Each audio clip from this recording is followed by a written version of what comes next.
Hello everyone, true English classes bye Ramesh sir में आपका स्वागत है। और दोस्तों, आज की वीडियो में हम बात करने जा रहे हैं अबाउट मॉडल्स। और इस वीडियो में हम उन्हीं मॉडल्स की बात करने जा रहे हैं, उन्हीं रूल्स की बात करने जा रहे हैं जो HSSC में बार बार पूछे जा रहे हैं। और ये सारे मॉडल्स हम ट्रिक के द्वारा समझेंगे कि भाई ये वर्ड आए पेपर में तो इस मॉडल्स को हम फिल कर सकते हैं। तो लीजिए शुरू करते हैं अपनी आज की वीडियो। तो जो सबसे पहले ऊपर मैंने लिखा है मॉडल्स। मॉडल्स मतलब मूड, मॉडल्स मतलब मूड, जो वर्ब के मूड को बताए, जो वर्ब की अवस्था के बारे में बताए, उसको बोलते हैं मॉडल्स। और जो मॉडल्स है it works like an helping verb, main verb के साथ में आता है और हेल्पिंग वर्ब की तरह काम करता है। एक आप यहां देख सकते हैं जो फर्स्ट रूल मैंने लिखा है अबाउट वुड। वुड के बारे में पेपर में काफ़ी पूछा जाता है। आप पिछले कितने भी HSSC एग्जाम्स हैं वो देख सकते हैं, वुड के बारे में काफ़ी पूछा जाता है। और जो फर्स्ट रूल है वो मैंने वुड के बारे में बनाया है। ये वर्ड मैंने लिखे हैं, इन सभी के साथ में आपने वुड का यूज़ करना है। यदि आपको रैदर दिखाई दे, इफ़ आई वर दिखाई दे, इफ़ आई हैड दिखाई दे, आपको लाइक टू आपको पेपर में मिले, please, tea, coffee, wish, in words, ये वर्ड्स आपको पेपर में दिखाई दें, आपने ज़्यादा समझने की ज़रूरत नहीं है कि भी पोलाइट रिक्वेस्ट मिले, ये मिले, वो मिले। आपने सिर्फ ये वर्ड्स देखने हैं, rather, if I were, if I had, like to, please, tea, coffee, wish. तो आपने वुड का यूज़ करना है। फर्स्ट रूल है, कुछ सेंटेंसेस मैंने लिखे हैं। I dash rather study than see a movie. ये पेपर में यदि आता है तो आपने देखना है भाई इसमें तो रैदर है, और रैदर है तो आपने किसका यूज़ करना है? वुड का यूज़ करना है। आप पेपर में वुड का यूज़ कर सकते हैं। आई वुड रादर स्टडी, मैं पढ़ना पसंद करूँगा, देन सी ए मूवी, फिल्म देखने की बजाय। जो नेक्स्ट है, आई wish you dash support her fully, मेरी इच्छा है कि आप उसको पूरी तरीके से सपोर्ट करें।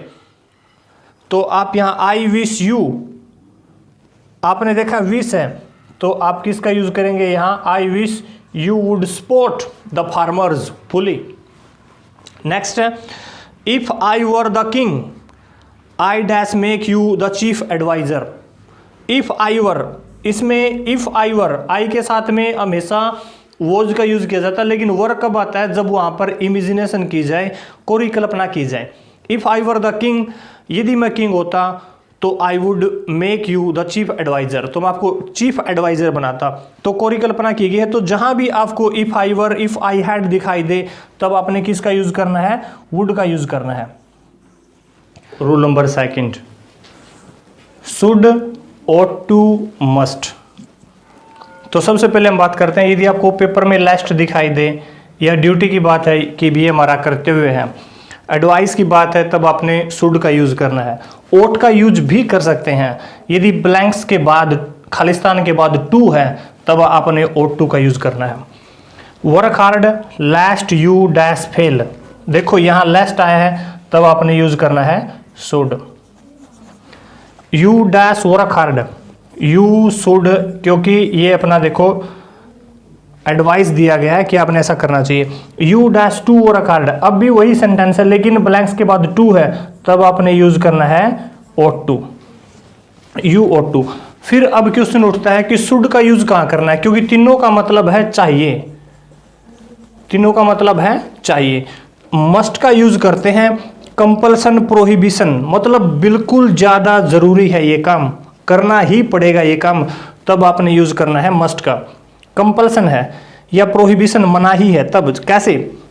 यू डैश पे यूर डेप्ट, कि आपने अपना जो कर्जा है वो चुकाना चाहिए, तो बिल्कुल जरूरी है, बिल्कुल चुकाना चाहिए, तो यहाँ आपने यूज करना है मस्ट। एक एग्जांपल और ले सकते हैं, you are seriously ill, you must consult with a good doctor, कि आप बिल्कुल ज्यादा बीमार हैं तो आपको जरूर कंसल्ट करना चाहिए, किसके साथ? डॉक्टर के साथ। You dash not walk on the road, prohibition है, नहीं, ऐसा नहीं करना चाहिए, रोड के ऊपर नहीं चलना चाहिए, तब आपने यूज करना है you must not walk on the road. You dash not touch the electricity, बिजली को टच नहीं करना चाहिए, इसमें भी आप किसका यूज करोगे? You must not touch the electricity. तो ये कुछ रूल्स हैं, आपको बताऊंगा मैं हमने कहाँ यूज़ करना है।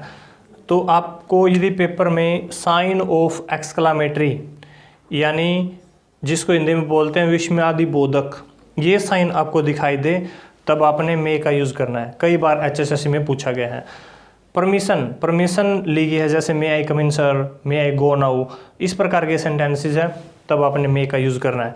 पॉसिबिलिटी जैसे संभावना, इट मे रेन टुनाइट, इस प्रकार जहाँ संभावना है तो उस प्रकार के सेंटेंसेस में मे का यूज़ करना। ब्लेसिंग, ये मैंने आपको पहले ही बताया है, may he live long, sign of exclamatory, blessing, इस प्रकार के सेंटेंसेस में may God bless him with a son with prosperity. तो इस प्रकार के जो सेंटेंसेस हैं उनमें भी हमने मे का यूज़ करना है। एग्जाम्पल्स के द्वारा भी मैं आपको समझाऊंगा। नेक्स्ट जो है ये रूल समझने का है, यदि पेपर में आपको सो दैट दिखाई दे, पेपर में आपको सो दैट दिखाई दे और उससे पहले फर्स्ट फॉर्म है तो बाद में आपने मे का यूज़ करना है। सो दैट दिखाई दे उससे पहले फर्स्ट फॉर्म है तो आपने मे का यूज़ करना है। ये कुछ एग्जाम्पल्स हैं, हम देखते हैं इसमें। डैश आई गो नाउ, ठीक है, तो इसमें परमिशन है may I go now. Dash he live long, भगवान उसकी आयु लंबी करे तो may he live long. We eat so that we dash live, तो देखो यहाँ सो दैट है, इससे पहले फर्स्ट फॉर्म है तब आपने मे का यूज़ करना है। हम भोजन करते हैं ताकि हम जिंदा रह सकें, वी मे लिव, आपने देखना है बस। सो दैट है, पहले फर्स्ट फॉर्म है तब आपने मे का यूज़ करना है। ये था अपना rule number 3। Rule number 4, it's about might.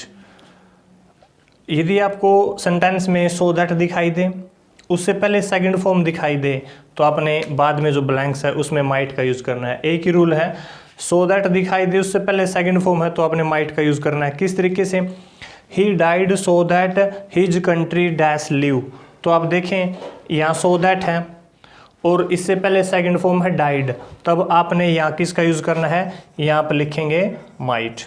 तो might. Rule number 5, it's about can, मतलब सकना। यदि आपको पेपर में एनीवन दिखाई दे, एबिलिटी दिखाई दे या कैपेसिटी, एबिलिटी का मतलब है किसी व्यक्ति की क्षमता दिखाई दे कि वो ऐसा काम कर सकता है।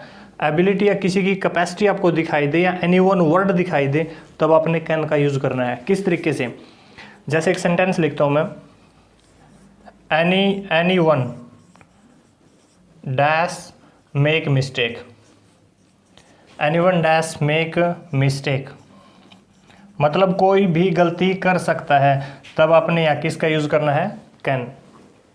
इसके अलावा ही dash speak 5 language, LANGUAGES languages, ही डैश स्पीक 5 लैंग्वेजेस, ये उसकी एबिलिटी है, ये उस व्यक्ति की कैपेसिटी है। तो जहाँ उसकी कैपेसिटी दिखाई जाए तो वहाँ भी आपने किसका यूज़ करना है, कैन।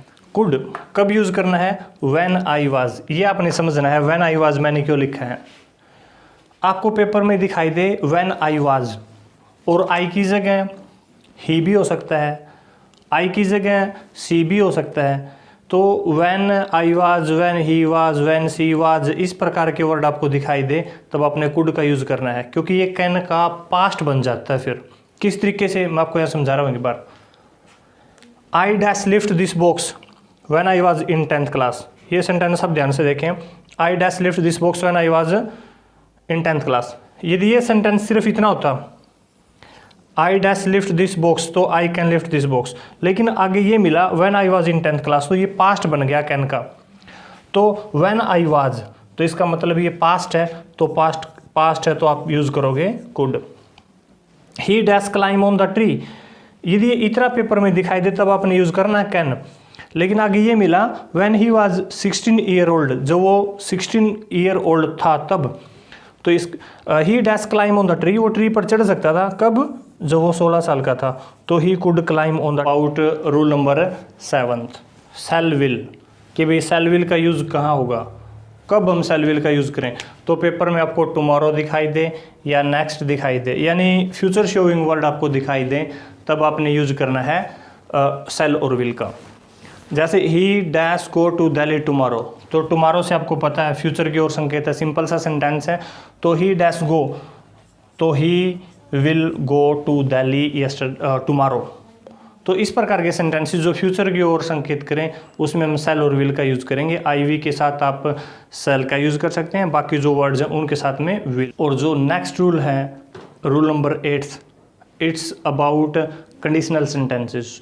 और जो कंडीशनल सेंटेंसेस हैं इनमें से कई बार पेपर में पूछा जाता है, तो किस तरीके से आपने समझना है ये मैं आपको दिखा रहा हूँ। ये सेंटेंस है, if he works hard he dash pass. तो आपने देखना है सेंटेंस में कंडीशन देखनी है। जैसे देखो, इफ़ ही वर्क्स, इफ़ देखना है आपने, इफ़। दो पार्ट आपको पेपर में सेंटेंस के मिलेंगे, इफ़ ही वर्क्स हार्ड और एक में मिलेगा आपको if he works hard. If है और फर्स्ट फॉर्म दिखाई दे, एक पार्ट में इफ़ और फर्स्ट फॉर्म दिखाई दे तो जो नेक्स्ट पार्ट है उसमें आपने विल का यूज़ करना है, तो ही विल पास। और एक पार्ट में आपको इफ़ और सेकंड फॉर्म दिखाई दे तब आपने वुड का यूज़ करना है। यदि आपको इफ़ हैड थर्ड दिखाई दे तब भी आपने वुड का यूज़ करना है। बिल्कुल आसान है। इफ़ और फर्स्ट फॉर्म दिखाई दे विल, सेकंड फॉर्म दिखाई दे वुड, एड थर्ड दिखाई दे वुड। ये कंडीशनल सेंटेंस है, बिल्कुल आसान सेंटेंस है और इसमें से HSSC में कई बार पूछा गया है।